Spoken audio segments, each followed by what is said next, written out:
What if I told you that the month I posted the fewest videos, I got the best results? In January, I uploaded 25 videos in 31 days and gained 26 subscribers. In February, I uploaded 4 videos. That's right, only 4. And I gained 33 subscribers. My views nearly doubled. My watch time tripled and my click-through rate doubled. If you're grinding it out right now, posting as much as you can and still not seeing the growth that you had hoped for, what I've learned in February of 2020 might be the most important thing that you hear today. This is month 2, year 1, my real numbers, honest story. Let's get right into it. So let me tell you where my head was going into February of 2020. I was exhausted. I had done 25 videos in January, and honestly, it nearly broke me. Filming while running and editing for hours afterwards. Uploading late into the night and getting up the next day and doing it all over again. It literally felt like Groundhog Day. All the while working full-time as a real estate agent, training for a 100-kilometer race, and trying to be present and trying to be a present husband and father. And here's the truth. Let's be honest right here. I wasn't thinking about quality in January. I was thinking about quantity. Just keep uploading, just keep going. More videos means more chances to be found. That's what the gurus told me. Maybe.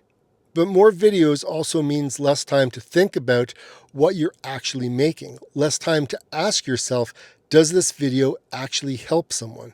Does this title make anyone curious? And does this thumbnail make anyone stop? In January, I wasn't asking those questions. I was just producing videos. And if that sounds familiar, if you're in that grind right now where you're just keeping up with your own upload schedule, I want you to pay very close attention to the February data, that what it showed me, because it might challenge you in a way you think about your entire strategy. Look, growing a YouTube channel is hard. This was only my 2nd month of doing it. And there's so many different lessons that I can learn. But this is kind of what was going through my head in those months. So here's the real numbers for February of 2020. My views were up to 2,004. They were up 81% from January. My watch time was up 204 hours. That's 254%. New subscribers, I had 33 people, which was up 43%. And my click-through rate went up to 5.17, more than double what it was in January. Only 4 videos, better results across almost every single metric on my channel. Now, I want you to sit with that just for a second, because I know what some of you are thinking. You're thinking, well, David had carryover videos from January, and this January videos were still getting discovered in February. Makes sense, and you would be right. But that's partially true. My January MAF video kept finding new people in February, and that's actually one of the lessons evergreen content keeps working after you've moved on. But here's what the data also shows clearly.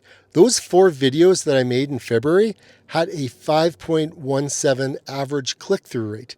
My 25 January videos averaged 2.38. When I slowed down and thought about what I was making, people clicked more. People watched more. People subscribed more. Quantity over quantity is not just something that successful creators say to sound wise. It's something that the data proves over and over again. Now let me tell you about the video that changed everything in February of 2020, because this is the part of the story that really matters for you as a creator. And that video was called Maffetone Method Mind-Blowing Progress After 4 Months. I had 22 views in February alone on a channel with 53 subscribers. That one video accounted for nearly half of my total views for the entire month. It drove 11 new subscribers on its own, and it had a click-through rate of 10.1, even with high impressions, and people watched for an average of 8 minutes and 33 seconds of it. That's wild. 8.5 minutes of watch time on a channel with 53 subscribers. Now, come on. Now, here's why I think that video worked and why it matters for your channel. I made it because I genuinely cared about the topic. The Maffetone method had completely transformed how I trained, how I ran.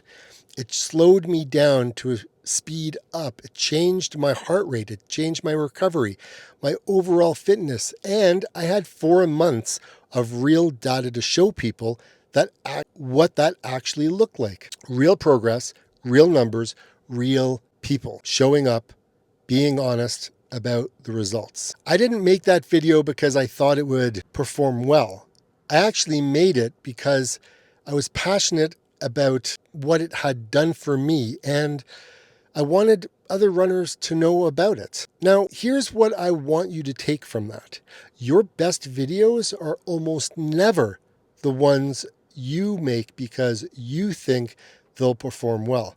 They're the ones that you make because you generally care about the topic, because you have real experience with it, because you cannot not make it. Think about what that video is for your channel, the one that you're almost afraid to make because you care about it too much. That's probably our best video. Make that one next. Now let me show you one more thing from February's data that I think is really valuable for creators at any particular stage. My second best video, 5 benefits of running 2 hours. This is the 2-hour principle. Had 359 views, 7 new subscribers. My third was what 1,000 miles in my Ultra Torrens look like. A gear review after running thousands of miles in the same pair of running shoes. 32 views. Look at what those 3 videos have in common. Real results over real time, real data over real experience, specific, honest titles that tell you exactly what you're going to get. Not, here are some running tips, however, but more of the Maffetone method's mind-blowing progress after 4 months. This is what 1,000 miles in the Ultra Torrens look like. Specificity, time, results. Those 3 things in a title tell a viewer, this person has actually done the work. This isn't generic advice, it's real experience from a real human being. And for a small channel with almost no subscribers, that specificity is one of your biggest advantages over the bigger channels, because you can be, I find more honest, more personal, more vulnerable, and more specific than a channel that's trying to appeal to everybody. Because when it appeals to everybody, it appeals to nobody. Use that.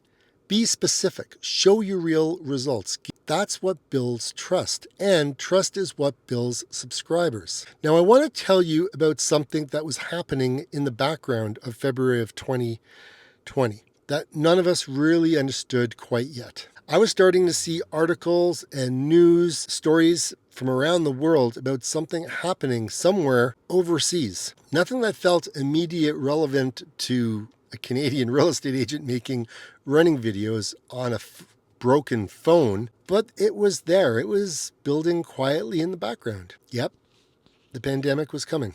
And March 2020 was about to change everything. Not just for this channel, but for all of us. We all know what happened. I didn't know yet at the end of February. I just knew that things seemed to be moving in the right direction. My math video had proven something. The data was improving. I had 86 subscribers by now. It felt small, but it felt like I was really doing it. And that was enough at that moment. Here's what I want you to take away from month 2. If you're grinding it out right now, posting as much as you can, and feeling like you're running out of ideas and running out of energy, I want you to consider something. What would happen if you posted less but made each video matter just a little bit more, just a little bit better? What would happen if instead of asking, what should I upload this week, you asked, what do I generally care about right now that could help somebody else? My data from February of 2020 is pretty clear about what happens. Your click-through rate goes up, your watch time goes up, your subscribers go up. This is what I was seeing. And it's because people can feel the difference between a video you make because you had to and a video you made because you had something real to say that they can relate to. Month 2 ended with 86 subscribers, 30 new people, 4 videos, a doubling of my click-through rate, and beginning of an understanding that this channel had real identity, right? I had built around honest progress, my real data, and a genuine desire to help people run better. Look, in month 3, the world shut down. And what did that do to this channel? To me personally, something I wasn't prepared for at all. I'll see you in the next video, which will be month 3. Keep on growing, and like I always say, get out and just make another video.